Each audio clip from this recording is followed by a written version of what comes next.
Lecky was a young Maasai boy. He lived in a village of huts made of mud and dung. The village was in the heart of Africa, where the sun shone bright and the animals roamed free. Lecky loved his home. He loved the rolling hills and the acacia trees. Lecky was a herdsboy. He looked after his father's cattle. Every morning, Lecky would take the cattle out to graze. He watched over them with a keen eye and protected them from danger. His spear was his constant companion. He knew how to use it well. Lecky's people, the Maasai, were known for their bravery. They were warriors who fought lions and protected their cattle with their lives. Lecky wanted to be brave like them. He wanted to make his family proud. One day, while tending to his father's cattle, Lecky heard a sound. It was a low growl, deep and powerful. It sent shivers down his spine. Lecky knew that sound. It was the sound of a lion. Fear gripped Lecky's heart. He had heard stories of lions attacking cattle and people. He knew he had to be brave. He had to protect his father's cattle. He gripped his spear tightly.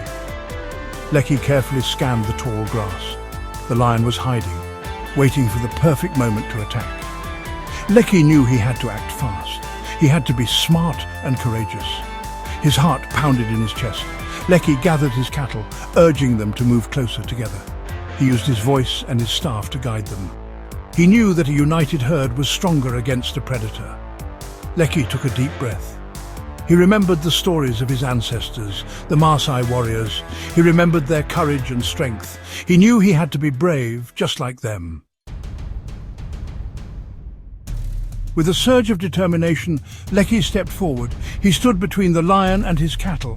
He raised his spear, ready to defend his herd. He shouted at the lion, trying to scare it away. The lion was taken aback by Lecky's courage. It had expected an easy meal, not a fight. The lion hesitated, unsure of what to do. It paced back and forth, roaring loudly. Lecky stood his ground.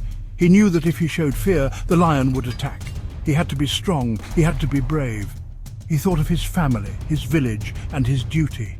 Slowly, Lecky began to back away, never taking his eyes off the lion. He kept his cattle close, herding them back towards the safety of the village. The lion watched him go, but it did not attack. Lecky returned to the village, his cattle safe. The villagers cheered for him. They had heard of his bravery. They called him a hero. Lecky's father was proud. He embraced his son. That day, Lecky learned the true meaning of courage. He learned that courage was not the absence of fear, but the triumph over it. He learned that anyone could be brave, even a young herdsboy. Lecky continued to herd his father's cattle. He never forgot his encounter with the lion. It was a reminder that courage is not the size of your muscles, but the strength of your heart. Lecky's story became a legend, told and retold around the fires of the Maasai villages, inspiring generations to come.